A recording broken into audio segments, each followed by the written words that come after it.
Hello, welcome to Insights, everyone. I'm Nnamdi Odipo. And I'm Elizabeth Omori. Thank you for joining us. This episode will throw up issues around transparency and accountability in government and how the federal government, vis-a-vis the Tinubu administration, hopes to foster public participation in governance by boosting the ability and capacity of citizens to track the progress of government ministries, departments, and agencies. We'll also appraise how the press operates in the midst of competing interests and setting statutory limitations to press freedom, even within a democracy. Elizabeth is here and she's ready with the concluding part of the conversation she had last time on digital literacy in Nigeria. Elizabeth? Yes, of course, we'll conclude our conversation on digital literacy. And we hear the government is doing so much to increase the number of persons that are literate in this area. So we'll conclude by learning more from our guest. Very well then, let's kickstart the conversation.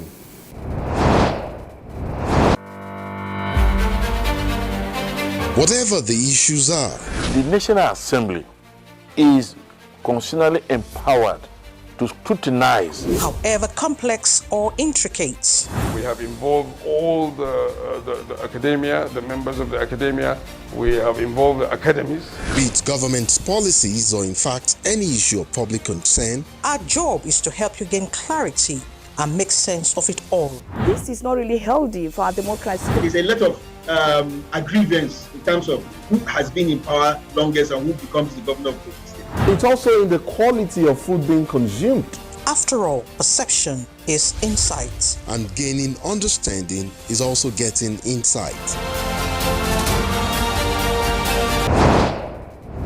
What are the challenges still impeding we taking this fully for socio-economic development? In terms of digital literacy, globally we are number 103 out of 134, yes. Which is not really good. If you look at what I have said earlier, we are number 4 in terms of know-how, how to use this technology. In terms of human capital index, which is a very good indicator, we don't have time to discuss about it, but we are 153 out of 157. Practically we are on top of just 4 countries. And I think just one of our neighbor is just ahead of us. Then if you look at about Human Development Index, also we are ranked 161 out of 189 countries. And this is also something that I think we can do much, much more better if we are talking about building a future that is thriving. And I talk about 21st century. If you talk about the World Intellectual Index, where Nigerians register their intellectual ability and capability, we are ranked 114 out of 129. Which is also not really good. If you look at the e-government index, we are ranked 117 out of 193. We are doing good, but we could do better. If you look at our indicators in the global and other competitiveness index, then if you talk about e-participation, I think that's the most interesting part, that link with the digital literacy. In e-participation index, Nigeria is ranked 143 out of 193. And e-participation means our ability to participate in the digital economy. Our ability to go online and learn. If you look at the global, Coursera Global Report, and that's why Nigeria have to intervene through NIDA and Digital Economy Ministry to have a partnership with Coursera to acquire massive license, which is now being deployed as an intervention to mitigate the gap. China in 1990, they have just about 2.6% of their population that have access to higher education. But as I'm talking to you now, about 59% of Chinese have access to higher education. That clearly translates to Chinese growth within the last 30 years. I give you an example. In terms of global productivity growth, annual productivity growth, China is recording 8% annual growth, which is big. But the developed countries are recording just 1%, compared to 1990, where growth as a then in the developed countries is 4%. 1960.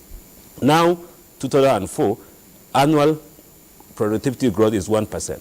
Even though we have the digital skills, we have emerging technologies, we have AI, but still developing countries are struggling with the existential problem. And now you talk about the global warming, you talk about AI, you talk about robotics.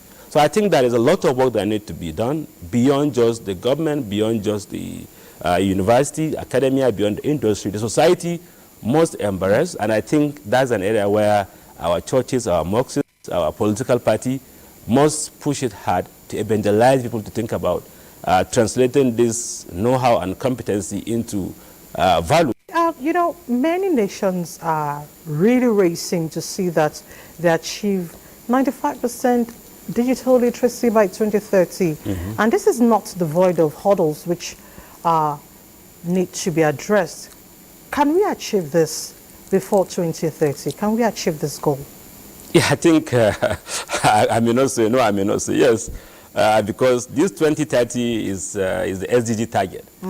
I don't really see us getting to that target by 2030. Why? Yeah, because you know, we have impending issues. We have the foundational literacy. We have power issue, which is a big challenge now. Connectivity is something that I think we need to talk about. If you go to a remote area, that connectivity is not there. Then you talk about even the professionals that could teach these skills. They are not there. And if you look at the Japan syndrome, within the last 1 year, I've known over 100 youngsters that are expert in doing what they are doing. They move out of this country.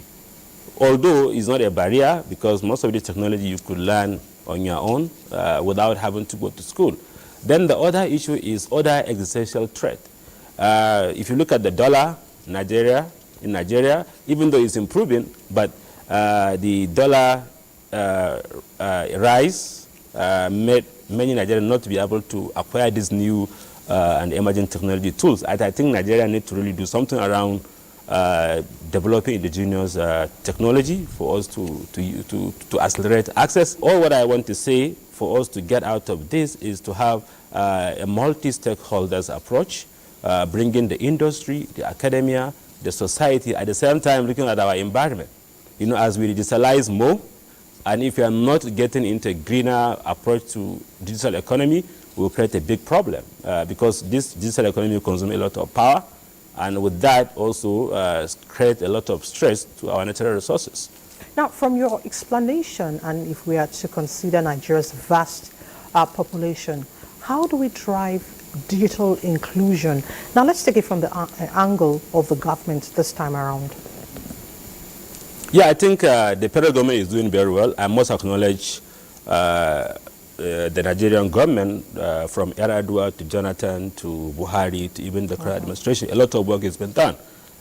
And you see, the foundation of digital economy, digital inclusion is digital identity. And I think if you look at the rest of digital identity, we're not doing bad. I think over 100 million Nigerians now are enrolled into the national database. And I've seen many efforts coming from different parts of Nigeria. Then if you look at the circular recently published by the federal government enforcing the use of digital identity and the public key infrastructure, I think that will drive digital economy and digital innovation. Then if you look at the policy around digital financial services, it's also encouraging more people to be financially included. I mean, I think just recently I checked the NIPS website, only about 60 million Nigerians have access to traditional bank account. I think now with the policy around financial inclusion, I think over 100 million have this digital financial account. And that clearly takes them off the financial bottleneck. And I think if you look at countries like Kenya and Uganda and other countries in East Africa, they focus more on the digital financial innovation, and with the M-Pesa and Paystack that we have in Nigeria, as well as MoneyPoint and few. It all happened because of the government effort. But I think government need to go beyond that. I really want to see government digitalizing as well as revamping or changing the way public services are provided. And with that, you could see a lot of savings. You could see reduction in the corruption, which we perceive to have a lot in this country. And that will also bring people to be part of the governance process. Because when you talk about E doesn't have a consideration for cultural or religious or physical. I mean, it see everyone as a whole. And I think government need to also do a lot, not just digitalizing, but also going further with digitalization by bringing this AI into the forefront. Because I don't really see us having the right money to have the right infrastructure, the money in terms of revamping our road, in terms of equipping our healthcare facility, in terms of equipping our university system, our primary school is not there. So, but with opening of the pathway, creating a new platform, and I think I must also acknowledge the Nigerian government in terms of regulation. I think in terms of regulation, we are among the top 30 in the world, because practically everything you think about, we have the policy. And also, I must mention this, the government is also doing a lot around bringing diaspora network. I think other ministries, education, health, aviation, finance, I mean, every ministry needs to really work together to develop this ecosystem, because digital economy is not a one sector, it's a multi-sectoral application. Yeah. I think there is a lot of more work need to be done by the government to sensitize the society, religious institutions, traditional institutions, as well as even the industries to begin to use local content and contextualize our solution and make it really work with our reality in terms of literacy, as I've said earlier. And if you have that, and I think we can achieve that with AI, I still believe AI can do much more wonder for us. But at the same time, we also need to be very careful with AI. Because as a teacher, I know what AI is doing for me in the classroom.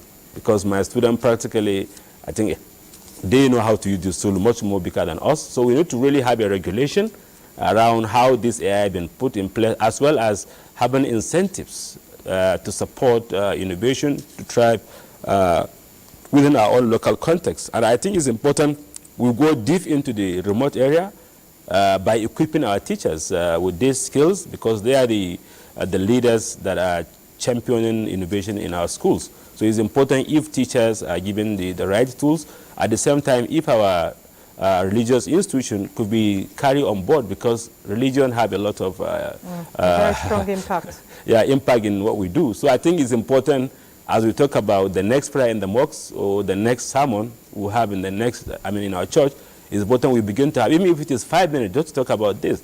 I've seen that happening in East African countries.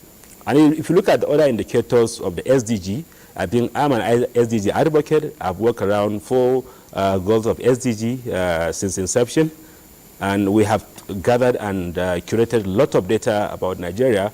For us to get there is very difficult, and that requires a lot of stakeholder, multi-stakeholder engagement, and that requires government to bring all the stakeholders on. But I've seen that, but there is still more that needs to be done around that.